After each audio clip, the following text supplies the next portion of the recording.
صلی اللہ علیہ وسلم المسلم من سلم المسلمون من لسانہ ویدہ۔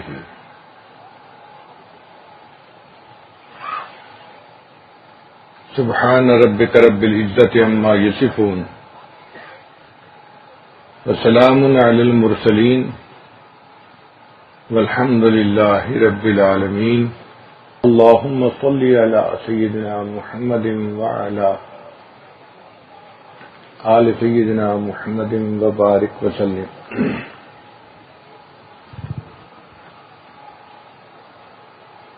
سیدنا ابراہیم علیہ السلام نے جب بیت اللہ کی تعمیر کی تو اس وقت اللہ تعالیٰ کی طرف سے حکم ہوا کہ میرے خلیل، آپ نے گھر بنایا میرا، اب مجھ سے مانگیں جو مانگتے ہیں۔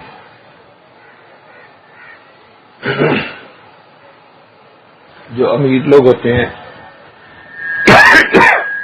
ان کا یہی طریقہ ہوتا ہے۔ ہم لوگ الیکٹریشین کو گھر لاتے ہیں تو پہلے طے کرتے ہیں، بھئی پمپ خراب ہے، کتنے پیسے لیں گے؟ جی 500 روپیہ لوں گا، ٹھیک ہے آ جائیے۔ جو امیر لوگ ہوتے ہیں وہ پہلے طے نہیں کرتے ہیں، وہ کہتے ہیں آپ آئیں، ہمارا کام ٹھیک کر دیں، جو مانگیں گے ہم دے دیں گے۔ کیا مانگے گا؟ 500 مانگ لے گا، 1000 مانگ لے گا، ان کے لیے اتنا فرق نہیں پڑتا۔ تو جس طرح امیر لوگ کہتے ہیں کہ تم جو مانگو دیں گے، اللہ نے بھی فرمایا کہ میں تو کائنات کا مالک ہوں، پوری کائنات کے خزانے میرے اختیار میں ہیں، میرے خلیل مانگو تم مجھ سے کیا مانگتے ہو۔ تو ابراہیم علیہ السلام نے 3 دعائیں مانگی، جن میں ایک یہ دعا تھی کہ اے اللہ ہم دونوں کو مسلمان بنا دے۔ وہ پیغمبر اسلام تھے، پھر بھی انہوں نے یہ دعا مانگی کہ مجھے اور میرے بیٹے 2 تھے نا، ربنا وجعلنا مسلمین لک، ہم دونوں کو صحیح معنوں میں مسلمان بنا دیں۔ یہ اتنی عظیم دعا ہے کہ ابراہیم علیہ السلام نے اس کو مانگا جب ان کو قبولیت کا یقین تھا۔ ہم نے کبھی یہ دعا مانگی؟ اس لیے کہ ہمیں اس کی اہمیت کا اندازہ ہی نہیں ہے۔ اپنے آپ کو مسلمان کہنا آسان ہے، مسلمان بن کے رہنا یہ مشکل کام ہے۔ چمی گویم مسلمانم بلرزم کہ دانم مشکلات لا الہ۔ جب میں اپنے آپ کو کہتا ہوں کہ میں مسلمان ہوں تو میں کانپ جاتا ہوں، اس لیے کہ میں لا الہ الا اللہ کے تقاضوں کو جانتا ہوں کہ مسلمان بن کے رہنا کوئی آسان کام نہیں ہے۔ نبی علیہ السلام نے ایک حدیث مبارکہ میں مسلمان کی ڈیفینیشن کی، مسلمان کے بارے میں بتایا کہ مسلمان کون ہوتا ہے۔ فرمایا المسلم من سلم المسلمون من لسانہ ویدہ۔ مسلمان وہ ہوتا ہے کہ جس کی زبان سے اور جس کے ہاتھوں سے دوسرے مسلمان سلامتی میں ہو، دوسروں کی جان محفوظ، مال محفوظ، عزت آبرو محفوظ، کوئی فکر نہ ہو ان کو، یہ مسلمان ہے اب مجھے کوئی فکر نہیں ہے۔ مسلمان وہ ہوتا ہے۔ اس لیے جب ایک مسلمان دوسرے مسلمان کو کہتے ہیں نا السلام علیکم، تو اس میں یہی میسج دیتے ہیں تمہارے اوپر سلامتی ہو، تم فکر مت کرو، تمہاری جان، تمہارا مال، تمہاری عزت میرے سے محفوظ ہے، مجھ سے فکر کرنے کی بات نہیں ہے۔ اور جس بندے سے دوسرے کی جان، مال، عزت محفوظ نہ ہو، شریعت کے مطابق وہ مسلمان ہی نہیں ہوتا۔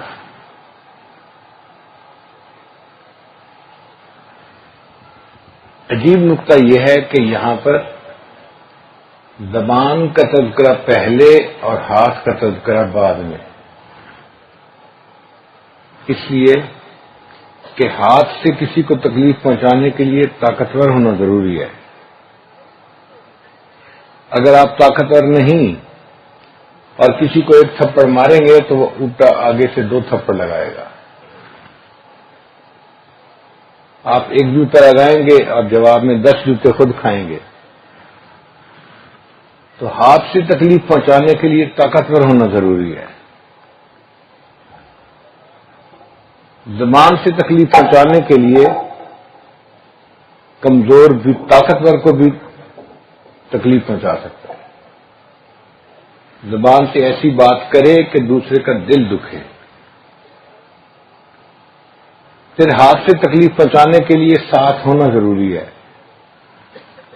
زبان سے تکلیف پہنچانے کے لیے پاس ہونا بھی ضروری نہیں. دوسرے شہر میں بیٹھ کے کوئی بات کریں اور اس بندے کے دل کو تکلیف پہنچے.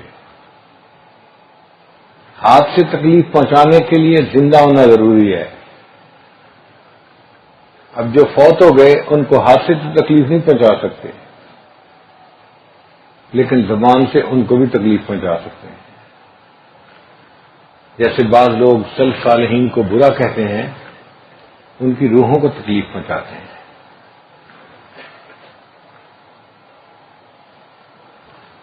پھر ایک بات اور بھی ہے، ہاتھ سے جو انسان زخم لگاتا ہے وہ زخم ہرا ہو جاتا ہے.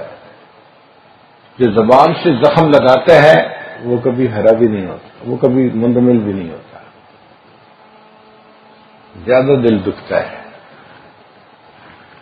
شریعت نے قانون بنا دیا، تکف شرک عن الناس، تم انسانوں کو اپنے شر سے بچاؤ. ہر انسان کے اندر شر ہوتا ہے. جو مخلوق سراپا خیر وہ فرشتے، جو سراپا شر وہ شیطان، جو خیر اور شر کا مجموعہ وہ حضرت انسان. ہر انسان میں خیر بھی ہے، شر بھی ہے.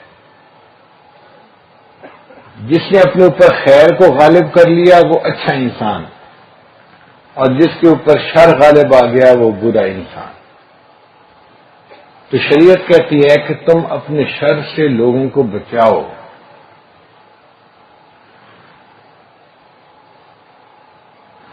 اور کسی کو اپنی تکلیف سے بچانا یہ صدقہ ہے، اس پر ثواب ملتا ہے. مثلا آپ کا دل چاہ رہا ہے کسی سے مذاق کرنے کو، دل میں ٹیمپٹیشن ہو رہی ہے اس کو مذاق کریں، آپ اپنے آپ کو سنبھالتے ہیں، روک لیتے ہیں. شریعت کہتی ہے کہ یہ جو آپ نے اپنے جذبے کو روکا، اس پر اس بندے کو صدقہ کرنے کا ثواب دیا جائے گا.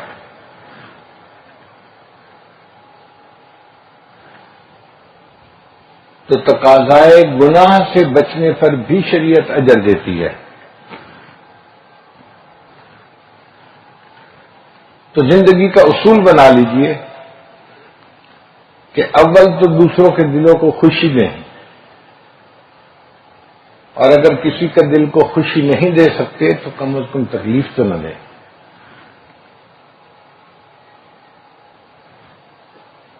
اول تو آپ دوسرے کی تعریف کریں، اگر تعریف نہیں کر سکتے تو دوسرے کی غیبت تو نہ کریں. اول تو اپنے مسلمان بھائی سے دوستی کریں، اگر دوستی نہیں کر سکتے تو دشمنی تو نہ کریں.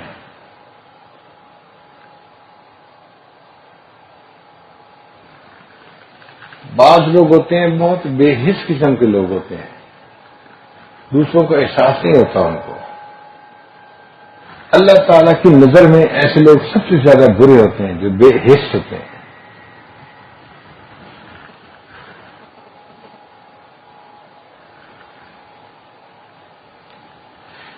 بنی اسرائیل کی ایک نیک عورت تھی، حدیث پاک میں اس کا تذکرہ ہے. صائمۃ الدہر تھی اور قائمۃ اللیل تھی، ساری رات تہجد پڑھتی، سارا دن روزہ رکھتی، نیک بیوی تھی. اس زمانے میں ریفریجریٹر نہیں ہوتے تھے، تو کوئی کھانا بچ جاتا تو اسے ہوادار جگہ پہ کھلا رکھا جاتا تھا. اس نے چند مرتبہ اپنا دودھ رکھا، رات کو بلی آئی اور دودھ پی گئی۔ اب اس عورت کو بڑا غصہ تھا، بلی نے میرا دودھ پی لیا۔ اس نے کہا اچھا میں اس کو پکڑوں گی نا تو اس کو خوب سزا دوں گی۔ ایک دن اس نے بلی کو پکڑ لیا، اس نے اس کو پنجرے میں بند کر دیا اور کہا کہ میں اس بلی کو نہ کھانا دوں گی نہ پانی دوں گی، اس کو بھوکا پیاسا رکھوں گی، سزا دوں گی اس نے میرا دودھ کیوں پیا۔ وہ بلی ایک دو دن کے بعد مر گئی۔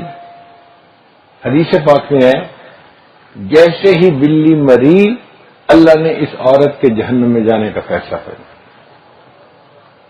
یہ بے حس عورت دوسرے کی تکلیف کا خیال نہیں کرتی، وہ نمازیں پڑھنے والی تھی، وہ روزے رکھنے والی تھی، وہ نیک بیوی تھی، مگر بے حس تھی۔ اس کی بے حسی اللہ کو ناپسند آئی۔ اگر ایک جانور کی تکلیف کو محسوس نہ کرنا بھی اتنا بڑا گناہ ہے تو کسی انسان کی تکلیف کو محسوس نہ کرنا کتنا بڑا گناہ ہوگا۔ اس لیے بے حس نہ بنے،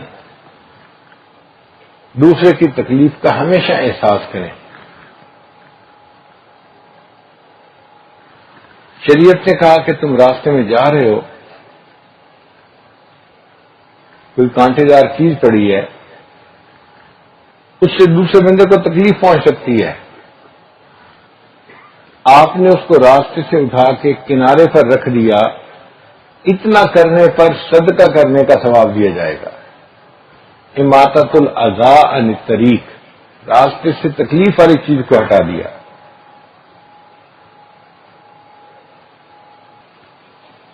مسجد میں پہلی صف میں نماز پڑھنے کا اجر زیادہ ہے،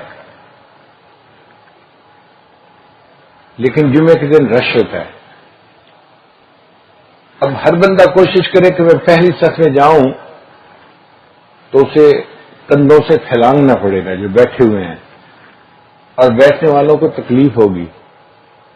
تو شریعت کہتی ہے کہ نہیں، یہ کندھوں سے پھیلانگ کے جانا تکلیف کا باعث ہے، اب رش کی وجہ سے تم پیچھے بھی نماز پڑھ لو گے، تمہیں پہلی نماز کا ثواب مل جائے گا۔ بعض لوگوں کو برس کی بیماری ہوتی ہے،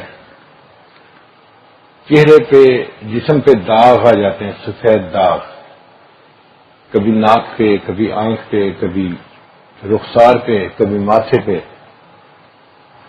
تو کئی مرتبہ وہ ایسے داغ ہوتے ہیں کہ دوسرا بندہ دیکھتا ہے نا تو طبیعت میں اندر کراہٹ سی پیدا ہوتی ہے، اچھا نہیں لگتا۔ شریعت نے کہا کہ مسلمان مرد 5 وقت کی نماز مسجد میں آ کر باجماعت ادا کرے، لیکن برس کا اگر کوئی مریض ہے وہ اپنے گھر میں نماز پڑھ لے گا، اللہ اس کو مسجد میں آ کر نماز پڑھنے کا ثواب عطا فرمائے، چونکہ یہ دوسروں کو اپنی تکلیف سے بچا رہا ہے۔ اس لیے کوئی بندہ اگر کچا پیاز کھائے تو منہ سے اس کی مہک آتی ہے، بو آتی ہے۔ نبی اسلام نے ارشاد فرمایا انی اکرہ ریحھا، مجھے کچے پیاز کی جو مہک ہے، بو ہے، وہ ناپسند ہے۔ یہ نہیں فرمایا کہ مجھے پیاز ناپسند ہے، حکمت دیکھیے بات کی، مجھے اس کی مہک اچھی نہیں لگتی۔ چنانچہ اگر کوئی بندہ پیاز کھائے تو مسواک کرے، اگر بو آ رہی ہے تو مسجد میں نہ جائے، کیوں؟ اس لیے کہ اس سے دوسرے مسلمانوں کو تکلیف پہنچے گی۔ آپ اندازہ لگائیں کہ ہماری شریعت کتنی خوبصورت ہے، ہمارا دین کس قدر پیارا ہے، دوسرے کو اتنی چھوٹی سی تکلیف بھی پہنچانے کی اجازت نہیں۔ بعض لوگ مکینک ہوتے ہیں، ان کے کپڑوں پہ پٹرول ڈیزل لگا ہوتا ہے، اس کی بو ہوتی ہے، وہ نماز پڑھنا چاہتے ہیں، شریعت کہتی ہے نہیں، تمہارے کام کے کپڑے الگ ہونے چاہیے، مسجد میں آنے کے کپڑے الگ ہونے چاہیے. خذوا زینتکم عند کل مسجد، تو مسجد میں آتے ہوئے زینت اختیار کرو. ان داغ والے پسینے والے کپڑوں میں تم مسجد میں مت آؤ. جس کے پاس بیٹھو گے اس کو تمہارے پسینے کی بو آئے گی، ڈیزل پٹرول کی بو محسوس ہوگی، تو یہ ٹھیک نہیں ہے. نماز کے لیے صاف ستھرے کپڑے پہن کے آؤ، خوشبو لگا کے آؤ، تاکہ دوسرے مسلمانوں کے لیے راحت کا سبب بنو، زحمت کا سبب نہ بنو. تو دین اسلام ہمیں اتنے چھوٹے چھوٹے باتوں کا بھی لحاظ رکھنے کا حکم دیتا ہے، اور جب بندہ دوسروں کا دل دکھائے اور اس کو تکلیف پہنچائے، آپ سوچئے وہ کتنے بڑے گناہ کا ارتکاب کرتا ہے.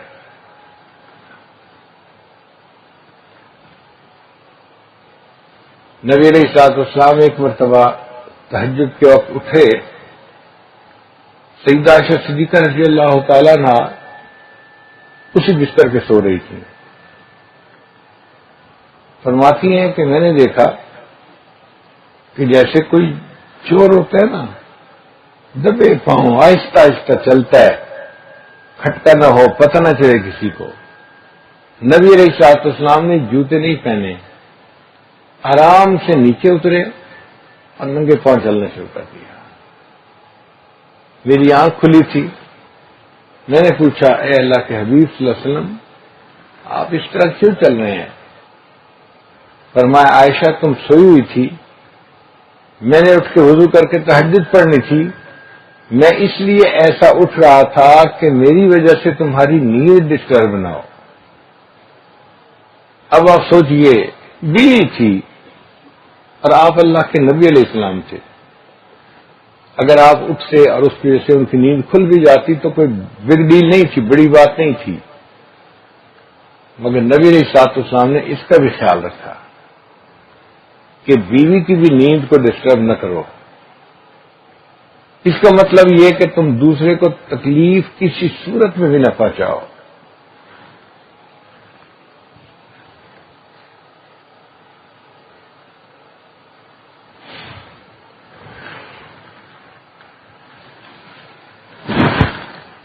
ہمارے اکابرین اس کا بہت خیال رکھا کرتے تھے. ہمارے قول سے اور ہمارے فعل سے کسی دوسرے انسان کو تکلیف نہ پہنچے. صرف مسلمان کی بات نہیں، مسلمان تو اونچی شان والا ہوتا ہے، کوئی کافر بھی ہو تو اس کو تکلیف نہیں پہنچنی چاہیے، اس لیے کہ وہ انسان تو ہے. حضرت مفتی محمد شفیع رحمۃ اللہ فرماتے ہیں، مدرسے میں جب میری تعلیم مکمل ہو گئی تو میرے پاس وقت تھا. میں نے سوچا کہ میں کسی اللہ والے کی صحبت میں جا کے رہتا ہوں. ایک بزرگ تھے میاں اصغر حسین دیوبندی رحمۃ اللہ علیہ. میں ان کے پاس گیا کہ میں چند دن ساتھ رہوں گا اور حضرت سے دین سیکھوں گا. فرماتے ہیں ہم نے عشاء کی نماز پڑھی اور مسجد سے گھر جا رہے تھے. ایک جگہ پہنچ کر حضرت کھڑے ہو گئے اور اپنے جوتے اتار کے ہاتھ میں پکڑ لیے، ننگے پاؤں چلنا شروع کر دیا. کوئی 100 قدم ننگے پاؤں چلے، پھر جوتا پہن لیا، گھر پہنچ گئے. میں نے پوچھا، حضرت آپ نے راستے میں چلتے ہوئے جوتے کیوں اتارے؟ تو فرمایا کہ یہ مخلوط آبادی ہے، مسلمان بھی رہتے ہیں، ہندو بھی رہتے ہیں. ایک نوجوان عورت ہے ہندو اور وہ جسم فروشی کا کام کرتی ہے. رات کو اس کے گھر کے مرد آتے ہیں اور بدکاری کا ارتکاب کرتے ہیں. جب جوان تھی تو رش خوب ہوتا تھا، اب تھوڑی سی عمر اس کی زیادہ ہو گئی تو لوگ کم آتے ہیں. مگر مجھے یہ اطلاع ملی ہے کہ ابھی بھی وہ بن سنور کے انتظار میں بیٹھی ہوتی ہے کہ کوئی آئے گا. فرمان لگے کہ میں عشاء پڑھ کے اسی راستے سے گزرتا ہوں اور میں مرد ہوں. مرد کے جوتوں کی آواز عورت کے جوتوں کی آواز سے الگ ہوتی ہے. تو میں یہ سوچتا ہوں کہ جب میں اس کے گھر کے قریب سے گزروں گا تو یہ اپنے گھر میں بیٹھ کے آواز سنے گی تو اس کے دل کو امید لگے گی کہ میرا گاہک آیا ہے. اور جب میں وہاں سے چلا جاؤں گا تو اس کا دل ٹوٹے گا، اوہو میرے پاس تو کوئی نہ آیا. میں یہ بھی پسند نہیں کرتا کہ میری وجہ سے اس بدکار عورت کا دل دکھے. میں قریب سے گزرتے ہوئے جوتے اتار دیتا ہوں، اسے پتہ ہی نہ چلے کوئی مرد قریب سے گزرا بھی ہے یا نہیں گزرا. جب ہم صحیح معنوں میں مسلمان تھے ہم دوسرے کے دل کو اتنی بھی تکلیف نہیں پہنچاتے تھے. حالانکہ اگر جوتا پہن کے چلے بھی جاتے تو یہ شریعت میں منع نہیں تھا، مگر جو حساس لوگ ہوتے ہیں وہ دوسرے کی تکلیف کا خیال رکھتے ہیں. فرماتے ہیں اگلے دن دوپہر کے وقت میں نے حضرت کے ساتھ کھانا کھایا تو کھانا کھانے کے بعد میں نے کہا کہ حضرت دسترخوان میں سمیٹ دوں. تو حضرت نے مجھ سے کوشچن پوچھا، بتاؤ تم نے کسی سے دسترخوان سمیٹنا سیکھا ہے؟ ہم سوچیں دسترخوان سمیٹنا کون سا بڑا کام ہے، بچہ بھی سمیٹ سکتا ہے. تو حضرت نے پوچھا کہ کیا آپ نے دسترخوان سمیٹنا سیکھا ہے؟ میں نے کہا حضرت آپ سکھا دیجیے. فرمانے لگے کہ میں پہلے جو بچا ہوا کھانا ہوتا ہے نا یہ اندر گھر پہنچاتا ہوں تاکہ گھر والے اس کو استعمال کر لیں. مومن کے جھوٹے میں شفا ہوتی ہے، برکت ہوتی ہے. تو بچا ہوا کھانا خراب نہ ہو، استعمال میں آ جائے.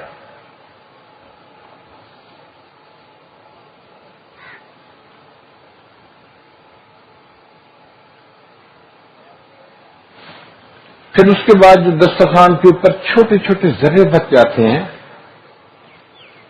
میں ان سب کو اکٹھا کرتا ہوں. ایسا نہیں کہ دسترخوان اٹھا کے جھاڑ دیا، نہ، وہ چھوٹے چھوٹے ذروں کو اکٹھا کرتا ہوں اور پھر ان ذروں کو لے جا کے فلاں جگہ میں پھینکتا ہوں. وہاں پر چیونٹیاں ہیں، ہمارے لیے وہ ذرے ہیں، چیونٹیوں کے لیے وہ رزق ہے. چیونٹیاں اس کو کھا لیتی ہیں اور ذروں کا ان کو فائدہ ہو جاتا ہے. پھر ہڈیوں کو میں باہر گلی میں نہیں پھینکتا، فلاں چوراہے پہ پھینکتا ہوں، اس لیے کہ رات کے وقت وہاں کتے اکٹھے ہوتے ہیں اور ان کو قریب میں ہڈیاں پڑی ہوئی مل جاتی ہیں تو ان کے لیے وہ غذا بن جاتی ہے، ہڈیاں بھی کام آ جاتی ہیں. اور یہ جو آپ نے آم کھائے ہیں نا، میں ان آم کی گٹھلیوں اور چھلکوں کو باہر گلی میں نہیں پھینکتا. کیوں نہیں پھینکتے؟ فرمایا کہ جو میرے ارد گرد لوگ ہیں یہ غریب لوگ ہیں، یہ اپنے بچوں کو آم نہیں کھلا سکتے خرید کے. اگر میں باہر پھینک دوں گا چھلکے تو ہمسائے کے بچے دیکھیں گے، ان کے دل میں حسرت ہوگی. اس گھر والے نے اپنے بچوں کو آم کھلائے، ہمارا باپ امیر ہوتا ہمیں بھی آم کھلاتا، ان کے دل میں حسرت ہوگی تو مجھے گناہ ہوگا، میں اس گناہ کا سبب نہیں بنتا. حضرت آپ کیا کرتے ہیں؟ فرمان لگے جو آم کی گٹھلیاں ہوتی ہیں ان کو میں فلاں جگہ گراؤنڈ کے قریب پھینکتا ہوں. عصر کے وقت وہاں محلے کے بچے اکٹھے ہو کے کھیلتے ہیں اور ان کو خوش گٹھلیاں مل جاتی ہیں تو ان کو خوشی ہوتی ہے کہ میں کھیلنے کی چیز مل گئی. اور یہ جو چھلکے ہیں آم کے میں ان کو ایک جگہ نہیں پھینکتا، ایک دو چھلکے ایک جگہ ڈالے، پھر 10-20 قدم چل کے ایک دو چھلکے پھر پھینک دیے. پورے محلے میں گھومتا ہوں اور ایک ایک دو دو چھلکے کر کے رکھتا رہتا ہوں. پورے محلے میں کسی کو پتہ بھی نہیں چلتا آم کسی نے کھائے بھی ہیں یا نہیں کھائے. تو ہمارے اکابر دسترخوان کو سمیٹنے میں بھی اس بات کا خیال رکھتے تھے کہ دوسرے کا دل نہ دکھے، دوسرے کو تکلیف نہ پہنچے۔ بچپن میں میری والدہ مجھے اس بات کا بہت زور دیتی تھی کہ بیٹا تم نے کسی کا دل نہیں دکھانا، کسی کا دل نہیں دکھانا۔ ایک دفعہ میں نے پوچھ لیا، امی آپ ہر وقت مجھے کہتی رہتی ہیں کسی کا دل نہیں دکھانا، کسی کا دل نہیں دکھانا، تو فرمانے لگی کہ بیٹا میرا تو دل چاہتا ہے تم زمین پہ چلو تو پاؤں آہستہ رکھا کرو تاکہ تمہارے پاؤں رکھنے سے زمین کو بھی تکلیف نہ پہنچے۔ تو ہمارے بڑے جو تھے وہ اتنا خیال کرتے تھے کسی کو تکلیف نہ پہنچے۔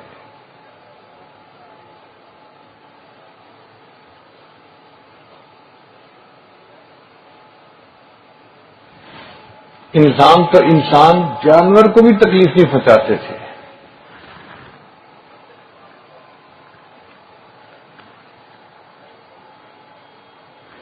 حضرت خواجہ باقی باللہ رحمت اللہ علیہ ایک بزرگ گزرے، سمرقند کے رہنے والے تھے، اور سمرقند میں سردیوں میں سخت سردی ہوتی ہے۔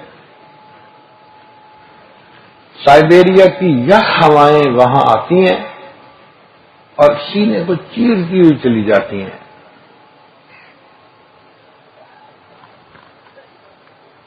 آپ یوں سمجھیں کہ آپ کسی فریزر کے اندر کھڑے ہوئے ہیں، اتنی ٹھنڈ ہوتی ہے۔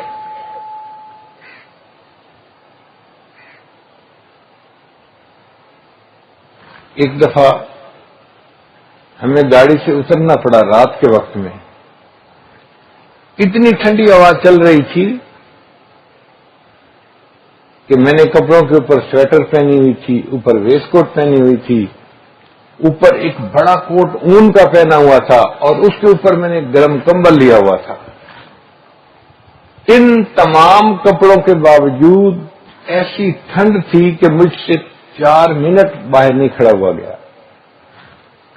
مجبور ہو کے میں پھر گاڑی کے اندر آ کے بیٹھ گیا کہ باہر بہت ٹھنڈ ہے۔ تو اتنی وہاں ٹھنڈک ہوتی ہے۔ خواجہ باقی باللہ رحمۃ اللہ تہجد کے لیے اٹھے اور انہوں نے ٹھٹھرتے ٹھٹھرتے چند رکعت تہجد پڑھی۔ خیال تھا کہ جلدی سے میں بستر میں جاؤں اور رضائی میں لپٹ کے بیٹھوں اور پھر باقی اوراد وظائف مراقبہ رضائی کے اندر بیٹھ کے کروں گا۔ جب نفل پڑھ کے بستر کی طرف آئے تو دیکھا کہ ایک بلی کہیں سے آ گئی تھی اور رضائی کے اندر وہ سو رہی تھی۔ تو خواجہ باقی باللہ رحمت اللہ علیہ نے سوچا اب میں اگر بستر میں بیٹھوں گا تو یہ بلی جاگ جائے گی اور اس کی نیند ڈسٹرب ہوگی، اس کو تکلیف ہوگی۔ واپس مصلی پہ آ کے بیٹھے، پوری رات ٹھٹھرتے رہے، بلی کو تکلیف نہیں پہنچائی۔ صبح کے وقت اللہ نے الہام فرمایا، میرے بندے تم سمرقند سے دہلی کی طرف ہجرت کرو، ایک بڑی شخصیت تم سے بیعت ہوگی۔ فرماتے ہیں کہ میں ہجرت کر کے دہلی آیا اور وہاں پر امام ربانی حضرت مجدد احسانی رحمت اللہ ان کے ہاتھ پر بیعت ہوئے۔ تو ایک بلی کو تکلیف نہ دینے پر اللہ نے ان کو اتنا بڑا انعام عطا فرما دیا۔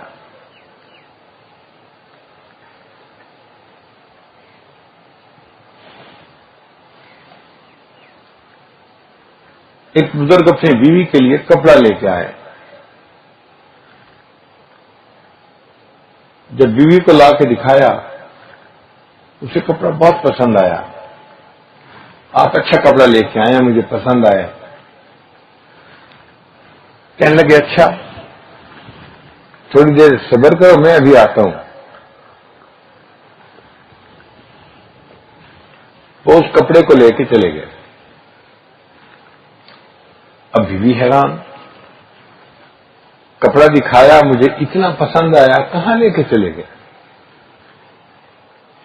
کچھ دیر کے بعد واپس آئے تو بیوی نے پوچھا کہ آپ کپڑا کہاں لے کے گئے تھے؟ مجھے تو بہت پسند تھا۔ کہنے لگے جب میں آپ کو کپڑا دکھا رہا تھا تو میں نے دیکھا کہ اس کپڑے کے اوپر ایک چیونٹی چل رہی تھی، اور اسی طرح کی چیونٹی میں نے کپڑے کی دکان کے قریب چلتے ہوئے دیکھی، تو مجھے خیال آیا یہ اس خاندان کی چیونٹی ہے، اب اگر یہ یہاں زمین پر چلی گئی تو یہ خاندان سے جدا ہو جائے گی، اس کو تکلیف ہوگی۔ میں کپڑے کو لے کر گیا، چیونٹی کو خاندان کی دوسری چیونٹیوں کے پاس چھوڑ کے پھر واپس آیا۔ جب ہم صحیح معنوں میں مسلمان تھے تو ایک چیونٹی کو بھی تکلیف نہیں پہنچاتے تھے،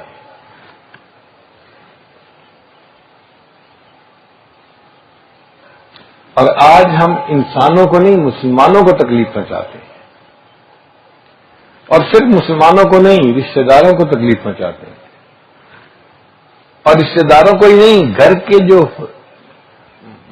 محبوب لوگ ہیں، ماں ہے، بہن ہے، بیوی ہے، بچے ہیں، بھائی بہن ہیں، ان کے لیے تکلیف کا باعث بنتے ہیں۔ تو اب آپ بتائیے کہ جو گھر کے لوگوں کو تکلیف پہنچائے گا پھر وہ اپنا ٹھکانہ کہاں بنائے گا؟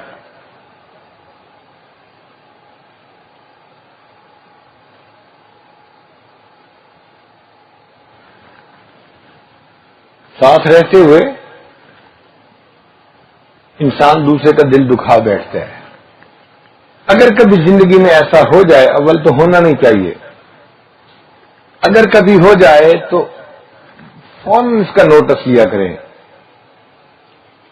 ان کی منت سماجت کر کے ان سے معافی مانگا کریں، یا کوئی ایسا کام کریں کہ جس سے ان کا دل خوش ہو جائے۔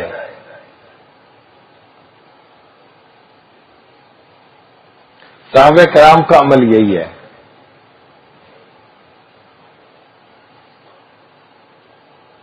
ایک صحابی تھے اسلم رضی اللہ تعالی عنہ، یہ عمر بن الخطاب عنہ کے غلام تھے، ان کے خادم تھے۔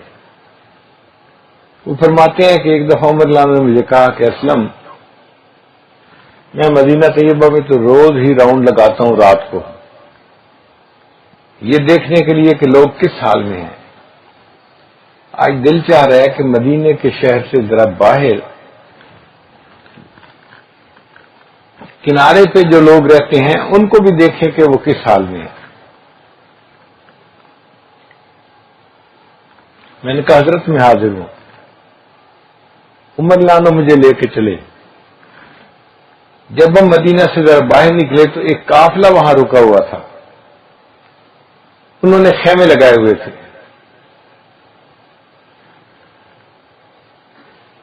ہم وہاں گئے تو خیمے والے اپنے اپنے خیمے میں آرام کر رہے تھے۔ ایک خیمے کے سامنے ایک عورت تھی اور اس کے 2 بچے تھے، وہ آگ جلا کے بیٹھی تھی، سوئی ہوئی نہیں تھی۔ تو عمر لانا اس کے پاس گئے، نام تو نہیں جانتے تھے کہ کون ہے۔ یا اہل الضو، اے روشنی والو، یہ نہیں کہا اے آگ والو، کیونکہ آگ والو کہنے کا مقصد کچھ اور بھی بن سکتا تھا۔ اے روشنی والو، تم کس حال میں ہو؟ عورت نے کہا کہ میں ایک پردیسی عورت ہوں، بیوہ ہوں، میرے پاس خرچہ نہیں ہے، نان نفقہ نہیں ہے، اور میرے 2 بچے ہیں اور دونوں بھوکے ہیں۔ اب میں نے آگ جلائی ہے اور پانی برتن کے اندر ڈال دیا ہے، میرے بچے کھانا پکنے کی انتظار میں تھوڑی دیر تو روتے رہیں گے اور پھر رو رو کے سو جائیں گے، میں بھی سو جاؤں گی اور ہماری رات کٹ جائے گی۔ عمر لانا نے جب یہ سنا کہ بچے بھوکے ہیں اور رو رہے ہیں اس لیے کھانے کو کچھ نہیں، پریشان ہو گئے۔ ان بچوں کو کھانا پکانا تو میری ذمہ داری ہے۔ مجھے کہنے لگے چلو چلتے ہیں۔ واپس شہر لے کے آئے، بیت المال کا دروازہ کھلوایا، اور بیت المال سے آٹا لیا، گھی لیا، شہد لیا، یہ استعمال کی چیزیں ہوتی ہیں، اور مجھے کہا کہ اسلم یہ آٹے کی بوری میری پیٹھ پہ رکھ دو۔ میں نے کہا حضرت میں آپ کا نوکر، آپ کا غلام، میں آسانی سے اٹھا لوں گا، میری عادت ہے یہ کام کرنے کی۔ فرمان دے کہ نہیں، ذمہ داری بھی میری تھی اور اس کو پورا بھی میں کروں گا۔ اپنی پیٹھ پہ وہ آٹے کی بوری رکھ لی اور چلنے لگے۔ راستہ لمبا تھا۔ وہ کہتے ہیں کہ میں نے دیکھا کہ ان کو سانس چڑھ گئی ہے اور بڑی مشقت ہو رہی ہے اٹھا کے لے جانے میں۔ میں نے کہا کہ جی میری پیٹھ پہ رکھ دیں، میں اٹھا لیتا ہوں۔ میں نے کہا نہیں، میں لے جاؤں گا، ذمہ داری میری تھی، لہذا اب یہ ان کو پہنچانا میرا کام ہے۔ عمر لانو پھر واپس اسی عورت کے پاس پہنچے اور اس کو جا کے کہا کہ لے اللہ کی بندی، یہ آٹے کی بوری بھی ہے، گھی بھی ہے، چینی بھی ہے، اب اس سے تم کچھ کھانا بناؤ اور ان بچوں کو کھلاؤ۔ اس نے کہا اچھا میں برتن دھوتی ہوں، تیاری کرتی ہوں۔ عمر لانا فرمان لگے اچھا تم برتن دھو کے تیاری کرو اور اتنی دیر میں چولہے میں آگ میں جلا دیتا ہوں۔ اب اللہ کی شان کی جو لکڑیاں تھیں نا وہ گیلی لکڑیاں تھیں، خشک نہیں تھیں۔ عمر لانا ان کو جلانے کے لیے پھونکے مارتے تھے اور دھواں اٹھ رہا تھا، اور دھوئیں کی وجہ سے عمر لانو کی آنکھوں میں سے پانی ٹپک رہا تھا۔ دھواں آنکھوں کو لگتا ہے نا تو آنکھوں میں پانی آ جاتا ہے۔ عمر لانو اس تکلیف کو برداشت کر رہے تھے اور پھونکے مارتے جا رہے تھے۔ کافی تکلیف اٹھانے کے بعد انہوں نے آگ کو جلا دیا۔ تو اس عورت نے دیگچی پر رکھی، گھی ڈالا، اس میں آٹا ڈالا، ہلایا، پھر جب وہ پکنے کے قریب ہو گیا تو اس کے اندر چینی یا شہد جو بھی تھا ڈال دیا تو وہ حلوہ سا بن گیا۔ اب جب اس کھانے کی مہک آنے لگی نا تو بچے رو رہے تھے، وہ چپ ہو گئے۔ اب ان کو تسلی ہو گئی کہ کچھ کھانا بننے کی مہک آ رہی ہے، کچھ بن کے ہمیں ملے گا۔ عورت نے کھانا بنا لیا، پھر عمر لانو نے کہا کہ اس کو ٹھنڈا کرو اور بچوں کو کھلاؤ۔ میرا خیال تھا کہ اب عمر لانو یہاں سے چل پڑیں گے، عمر لانو وہیں بیٹھے رہے۔ بچوں نے پیٹ بھر کے کھانا کھایا تو بچے تھے، انہوں نے آپس میں کھیلنا شروع کر دیا۔ اب وہ کھیل رہے ہیں، ہنس رہے ہیں ایک دوسرے کے ساتھ، پیٹ بھر گیا تھا نا، اور عمر لانو بیٹھے ان کو دیکھ رہے ہیں۔ اسلم لانو کہتے ہیں کہ میں نے 2-3 دفعہ اشارہ کیا کہ چلیں، عمر لانو کہا نہیں صبر کرو بیٹھو۔ کافی دیر جب ہم بچوں کو کھیلتا دیکھتے رہے تو پھر ہم اٹھ کے آئے۔ میں نے راستے میں پوچھا کہ حضرت بڑا وقت ہم نے یہاں لگا دیا، آپ اتنی دیر کیوں بیٹھے رہے؟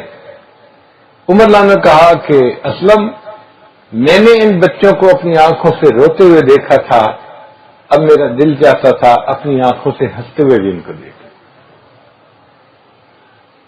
چھوٹے بچوں کی تکلیف کا اتنا خیال تھا۔ تو اگر ہم کسی کے رونے کا باعث بنے تو پھر اس کے دل کی خوشی کا باعث بھی تو بن سکتے ہیں۔ ایک بیٹا ایسی حرکت کرتا ہے کہ ماں روتی ہے تو یہ ماں کے آنسوؤں کو چھوٹا نہ سمجھیں۔ ایک آدمی مس بہیو کرتا ہے، اس کی بیوی روتی ہے، وہ بیوی کے آنسوؤں کو چھوٹا نہ سمجھے، ڈرے۔ اگر میں نے اس کو نظر انداز کیا تو پتہ نہیں پھر میرے اوپر کیا عذاب آئے گا،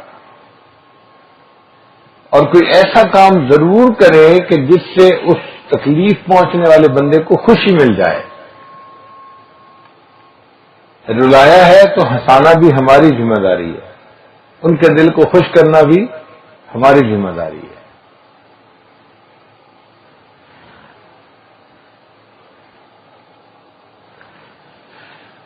ایک بزرگ گزرے ہیں عبداللہ ابن مبارک رحمۃ اللہ علیہ. یہ امام اعظم ابو حنیفہ رحمۃ اللہ کے شاگرد تھے، اور اللہ نے ان کو بڑا مال و دولت دیا تھا. تو اپنے وقت کے امیر آدمی بھی تھے اور اپنے وقت کے بڑے عالم محدث بھی تھے. یہ اپنے گھر سے جب کوفہ جاتے امام صاحب کو ملنے کے لیے تو سفر لمبا تھا، راستے میں ایک شہر میں ان کو رات گزارنی پڑتی تھی.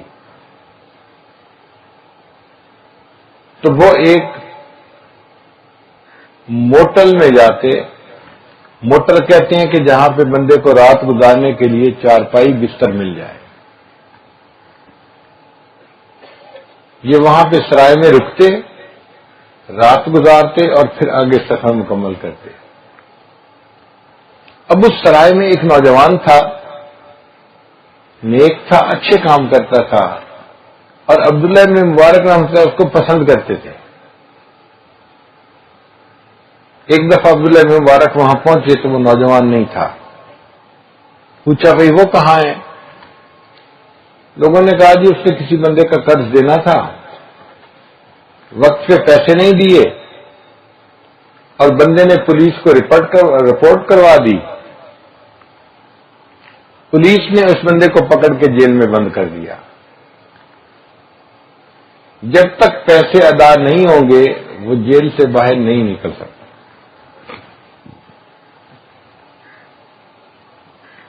عبداللہ بن مبارک رحمۃ اللہ علیہ صبح اٹھے تو تھانے دار کے پاس گئے. بھئی ایک نوجوان تھا، اس کو آپ نے جیل میں کیوں بند کر دیا؟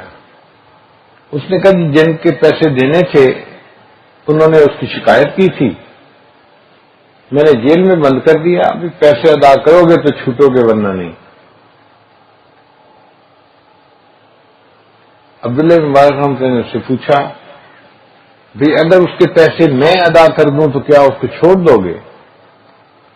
تھانے دار نے کہا جناب ہمیں تو چاہیے کہ جس کا حق ہے اس کو حق مل جائے، آپ دے دیں گے تو بھی میں اس کو آزاد کر دوں گا. عبداللہ ابن مبارک رحمۃ اللہ نے جو قرضہ تھا سارا کا سارا ادا کر دیا اور نوجوان کو یہ بھی نہیں بتایا کہ تمہیں میں نے چھڑوایا ہے. اور تھانے دار سے وعدہ لیا کہ میری زندگی میں تم کسی کو یہ راز نہیں کھولو گے. اس نے کہا مجھے کیا غرض ہے کسی کو بتانے کی، حق والے کو حق مل گیا، بس مسئلہ ختم ہو گیا. عبداللہ بن مبارک رحمۃ اللہ اس کے بعد درجنوں دفعہ اس شہر میں گئے، ٹھہرے. وہ لڑکا ان کو واقعہ سنایا کرتا تھا کہ جی ایک آدمی کا قرضہ دینا تھا، میں دے نہیں سکا تو مجھے جیل میں بند کر دیا گیا، اور کسی بندے نے میری طرف سے قرضہ دیا اور میں چھوٹ گیا. آپ ساری زندگی اس سے واقعہ سنتے رہے، اس کو نہیں بتایا کہ قرضہ تو میں نے دیا تھا. جب عبداللہ بن مبارک کی وفات ہوئی تو تھانے دار نے بلا کے اس نوجوان کو کہا کہ نوجوان تمہیں جیل سے جس بندے نے نکالا تھا وہ عبداللہ بن مبارک تھے، آج ان کی وفات ہو گئی. ہم دوسرے کا دل خوش کرتے تھے، اس طرح پتہ نہیں چلنے دیتے تھے. ایک شخص عبداللہ بن مبارک کے پاس آیا، حضرت میرے اوپر 500 ریال کا قرضہ ہے، اگر آپ مجھے دے دیں تو میں قرضہ ادا کر دوں گا، میری ٹینشن ختم ہو جائے گی. عبداللہ بن مبارک نے کاغذ لیا اور اس کے اوپر 700 درہم لکھے اور کہا اچھا بھائی یہ میرے سیکٹری کے پاس لے جاؤ اور ان سے پیسے لے لو. وہ بڑا خوش ہوا کہ میں نے 500 درہم مانگے ہیں، اب مجھے 500 درہم مل جائیں گے. سیکٹری کو جا کے چٹ پکڑائی، بھائی مجھے 500 دینار کی درہم کی ضرورت تھی، حضرت نے اجازت دے دی ہے اور یہ چٹ لکھ دی ہے تو مجھے 500 درہم چاہیے. اب مانگنے والا 500 درہم مانگ رہا ہے. جب اس نے چٹ پڑی تو اس پر 700 درہم لکھا ہوا تھا. تو سیکٹری بھی پریشان، 500 دوں یا 700 دوں؟ اس نے کہا اچھا بھائی میں ذرا حضرت سے نا ویریفائی کر کے آتا ہوں کہ کتنے پیسے دینے ہیں. وہ سیکٹری حضرت کے پاس آیا. حضرت یہ مانگ تو رہا ہے 500، چٹ پہ لکھے ہیں 700، تو دینے کتنے ہیں؟ حضرت نے کہا اچھا چٹ پر 700 لکھے ہیں؟ اس نے کہا جی. اچھا چٹ مجھے دکھاؤ. حضرت نے چٹ ہاتھ میں لی اور 700 کو کاٹ کے اس کے اوپر لکھ لیا 1400. اب سیکٹری حیران، بندے کو 500 چاہیے، چٹ پہ 700 لکھے ہوئے تھے، پوچھنے آیا تو کاٹ کے 1400 کر دیے. اب اس نے اس کو 1400 دے تو دیے چونکہ حضرت نے حکم دیا تھا، لیکن اس کو بات سمجھ میں نہ آئی کہ کوئی درختوں سے پتے تو توڑتے نہیں کہ مال اتنا زیادہ ہے، وافر ہے کہ جو چاہو لٹاتے جاؤ. تو وہ واپس حضرت کے پاس آیا. حضرت اس کو ضرورت 500 کی تھی تو آپ نے 700 لکھا، جب میں نے پوچھا تو 700 کو 1400 کر دیا، مسئلہ کیا ہے؟ حضرت نے کہا کہ دیکھو اس کو 500 کی ضرورت تھی، وہ 500 مانگنے آیا تھا، میں نے 700 اس لیے لکھے تھے کہ اس کو امید 500 کی ہے، جب 700 ملیں گے تو اس کو دل کو اچانک خوشی ملے گی. اور حدیث پاک میں ہے جو مسلمان بھائی کے دل کو اچانک خوشی پہنچاتا ہے اللہ اس کی زندگی کے پیچھے سب گناہوں کو معاف فرما دیتا ہے. تو میں نے 700 لکھ دیے تھے مگر آپ نے میرا کام خراب کر دیا. آپ پوچھنے آ گئے اور اس کو پتہ چل گیا کہ میں نے 700 لکھے ہیں. اب اگر اس کو 700 مل بھی جاتے تو اس کو وہ خوشی نہ ہوتی. میں نے کاٹ کے 700 کو 1400 کر دیا. 700 کی امید ہے دل میں، 1400 ملیں گے، اس کے دل کو اچانک خوشی پہنچے گی اور اس خوشی کے بدلے اللہ میرے گناہوں کو معاف فرما دے گا. کیا ہمارے دل میں کبھی یہ بات آئی؟ ہم اپنے ماں باپ کے دل کو خوش کریں، بہن بھائی کے دل کو خوش کریں، بیوی بچوں کے دل کو خوش کریں، ان کے دل خوش ہوں گے، اس کے بدلے اللہ ہمارے دلوں کو خوش فرما دیں گے. سوچتے ہی نہیں. ہم مسلمان کس کام کے ہیں؟ یہ تو کل پتہ چلے گا نا کہ ہم اللہ کی کتابوں میں مسلمان بھی ہیں کہ نہیں ہیں. کلمہ پڑھ لیا، کام سارے جانوروں والے، کسی پر ظلم کیا